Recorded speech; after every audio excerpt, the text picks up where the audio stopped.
Hello and welcome to the Technology Access Program, or TAP for short, workshop on Internet tips and tricks. TAP is part of Somerville-Cambridge Elder Services. In this workshop, we're going to discuss tips and tricks for using the Internet. We'll discuss some interesting things that you can do on the Internet that you might not be aware of.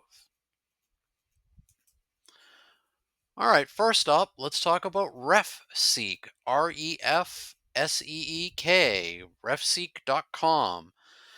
What's great about RefSeek is it has more than a billion sources of encyclopedias and magazines. What makes that different than being Google? It's more fact checked and no real ads. And you can find all sorts of great references and resources through RefSeek. Now let's take a look at what RefSeek can do. Let's say we wanted to learn about, well, it's a good example, Abraham Lincoln. We could click on Abraham Lincoln, and it'll give us all sorts of great verified facts about Lincoln from the Encyclopedia Britannica, other resources as well. Let's say we wanted to find out about one of my favorite subjects, tacos. It'll give us all sorts of information about tacos.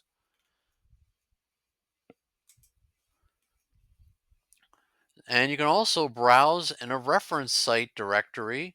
You can choose from almanacs, atlases, educational videos, encyclopedias. Let's say we want to look up encyclopedias, and let's say we want to find out about our friends, the ants. And here we go. It can give us all sorts of great info from an encyclopedia all about ants. And this is entirely free. I really recommend it. You can find some great stuff, and you can also browse through documents. Let's say we wanted to look through documents, and let's say we wanted to look through documents about one of my other favorite subjects, pizza. And we can find some information here about pizza.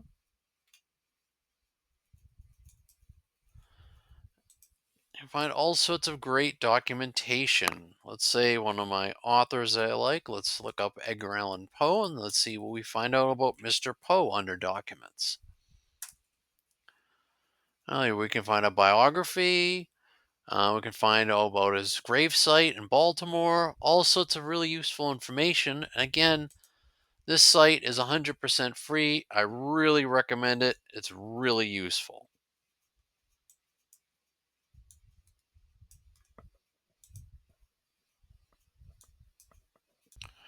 Okay, now that we know about RefSeek, let's look at some other resources. Another great resource is worldcat.org.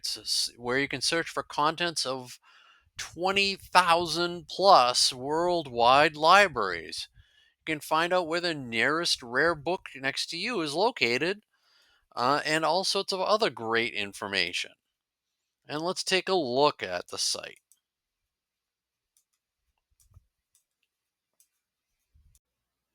Okay, so now let's go to the World Cat site. And again, it's not about four-legged cats with tails and things. No, this is the World Catalog. So we're going to search for a rare book.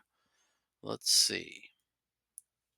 And believe it or not, this is actually supposed to be a rare book. And we'll do search, and that's a shooting script. It's a reissue audiobook. But there are different copies that are rare. And we can find out about that. What are some other rare books?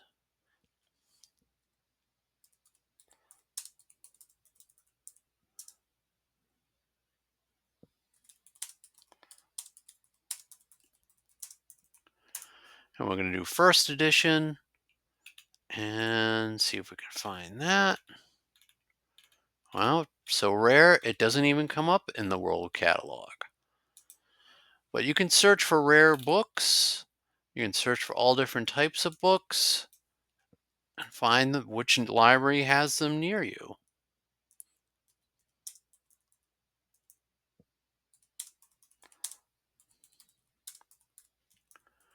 And Edgar Allan Poe self-published a few books. Maybe they have some variation of them here. Oh, they have resource guides, different information. Basically, I think you get the idea that you can go here and you can search for all sorts of different stuff and different item libraries near you. You can check on trending titles, and it's all free. Now we're going to talk about a zoom feature. The internet, Google has great zoom features that can help make things easier for you to read. I know sometimes the print is really tough. I struggle with that myself, and I'm sure some of you do as well. So let's show you how to zoom in and out in Google.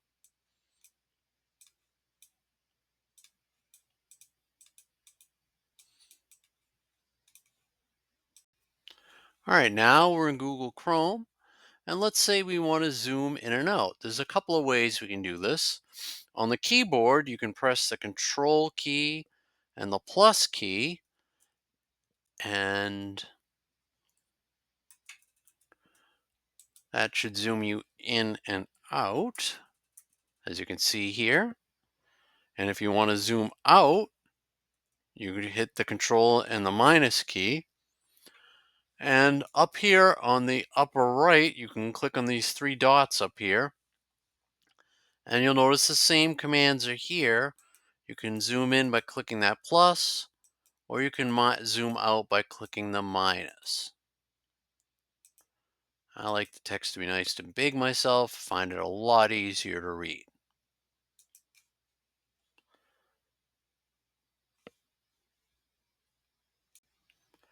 Now let's talk about how you can customize Google Chrome so you can get it to look a way that you like. Now inside Chrome, you can always customize it by going down to the lower right where it says Customize Chrome. You can click on that, and you can switch it from a light or a dark mode. I personally usually keep it in dark mode. I find having less white space glaring at me a little easier on my eyes, but everyone's different, of course. So you might want to play around with that, and you'll notice these different symbols here. And what you can do is you can actually change the color scheme and mess around with that. I personally like it like this purple, but that's just me. And you can also change themes inside Google by tapping on here, change theme. Let's say I wanted to do this. I could try out rising artists and take a look at this. And this gives me a more colorful, interesting background. I can change it around. I can have little alligators driving around, apparently. Um, Ducks and what looks like birds in space flying around. All sorts of fun stuff like that. And I can always go back and change it. And I can always change the theme back to other different things here. Change it to solid colors. And again, I can always go down and change it again. And I really like it this way, so I'm going to change the theme back to default Chrome and then go back and change it to this, which I really rather like. But you can mess around with a lot of different things and find a lot of different stuff. And you'll notice too, when you go to change theme, you could actually upload your own image there if you wanted to. So if you want to really customize Chrome, you've got lots of options. Personally, I find this one very easy on my eyes, so I rather like it. All right, now Chrome has another great feature that we're going to talk about where you can upload an image to find similar images or information about it. And this is called reverse lookup. Okay, so we're going to use this button here. We're going to click on it, and then we can drag an image or upload a file or paste an image link here and search on it. So what we're going to do is we're going to drag a picture that we have. And let me grab that picture. And here it comes. Now, those of you who've taken my scams workshop might recognize this. This is how I was easily able to find out that this is a scammer because obviously multiple profiles on multiple sites, all with different names. This is a picture that scammers clearly sell to each other to use to try to scam people. And you can easily find that out again by going back here and clicking on that and dropping and dragging it in there. Again, it is called reverse lookup. If you're ever in doubt that some picture is a legitimate picture of a person, you can always put it in here and get some more information on it. You can also find exact matches, products, visual matches about this image, and you can always see what it says. Yep, Nigerian scammers. There we go. And similar image at least 5 years old, so scammers have been using this one for a while. Okay, so now something else that's really fun that you can do with Google is you can use it as a timer or a stopwatch. I'll show you how to do both.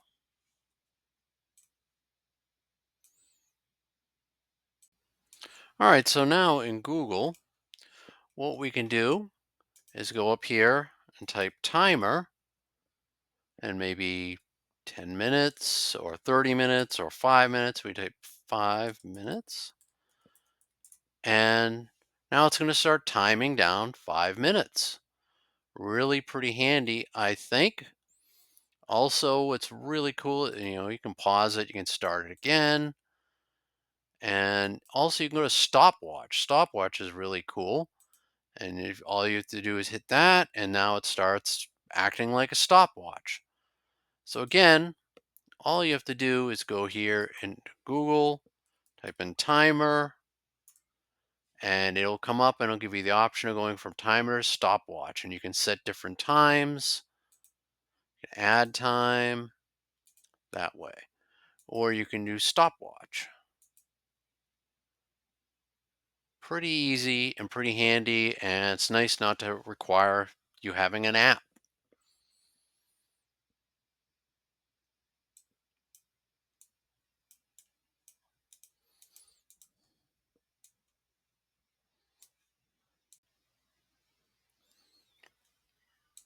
All right, something else that's useful that you can do is in Google, you can use it as a dictionary.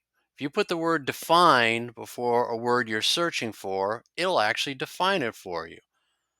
In this example, you can see I defined cat and it came up with a definition for cat. Now let's go and try it out. All right, so in Google, let's go in here. We're going to define, and we're going to define not cat because we already looked at. Let's define tacos. So it brings up all about tacos. So again, you could define whatever.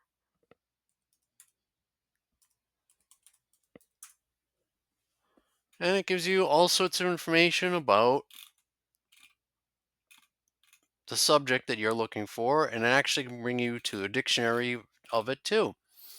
So remember, just put define in front of the word you're looking for in Google, and that'll help you out. Okay, so Google has something else really cool.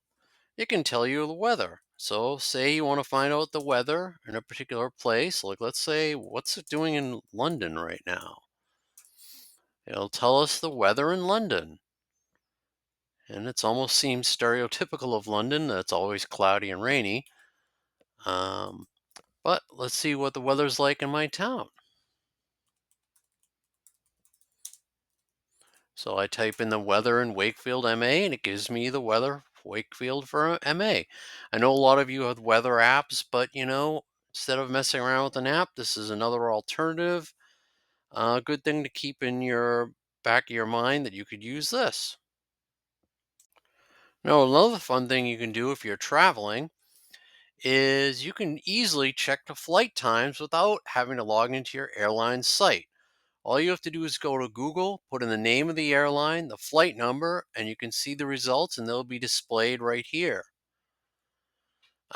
Just like that. It's really cool. I definitely recommend taking advantage of that.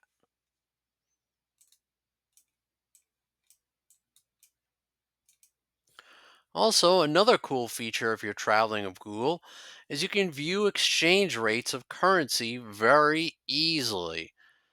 And I'll show you how to do that.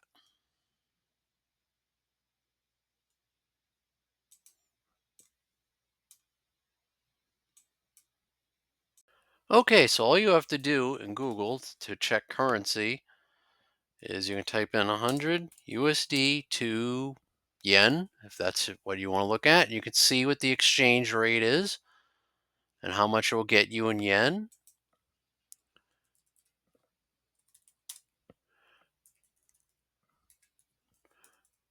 And you can see how much it is to the British pound. Looks like it's only 73 to 73 to the pound.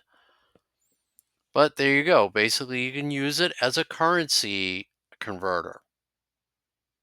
Pretty useful when you're traveling. Now, some people say when you use Google that you should hit the enter key instead of the search button. There's a lot of debate about this on all browsers. If you hit the enter key instead of selecting search, it moves faster. Try it yourself, see if it speeds things up. Personally, I got to be honest, I've never really noticed a difference whether you hit the enter key or search, but I've had some people swear by one method or the other. I don't really find any data to back up either statement. I think they both probably work the same, but you can try it yourself and see what results you get. In the meantime, something that definitely works and something that's really fun is on Google, you can actually play games. And let's go ahead and show you how to do that. Now I'm on Google. Let's say I want to play Pac Man. So I'm going to type in play Pac Man. And there it is. And it's easy enough to just hit play. And then I can move my arrow buttons and I can start moving around. Hopefully, I'll do better than I usually do. We'll see. Uh oh. Uh oh. I'm in big trouble now. Oh. But you get the idea. There's all sorts of games here you can play. And I'm not going to keep playing Pac Man. Let's go ahead and I'll stop this. And you can see down here, there are all sorts of other games that you can play as well. And they're all free. And it's really pretty great that you can actually just play these games. I think if you type in Space Invaders, that might come up to it used to.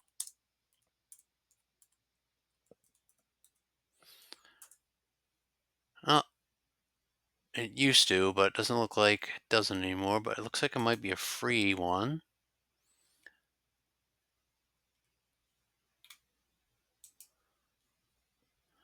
But not quite as easy. But Google does have all sorts of free games down here, as you can see. If you're a person who likes to play a quick little game now and then, I think it's fun and it's worth checking out, especially because it's free. Okay, and believe it or not, that's it. I want to thank you for watching this workshop. I hope you got something useful out of it. And I also just want to mention that at Somerville-Cambridge Elder Services, we're here to help you. Feel free to contact us at 617-628-2601, or you can email us at info@eldercare.org, or you can find us online at eldercare.org. Thank you for your time, and I hope you got something useful out of this workshop, and I hope you have a great rest of your day. Take care. Thanks.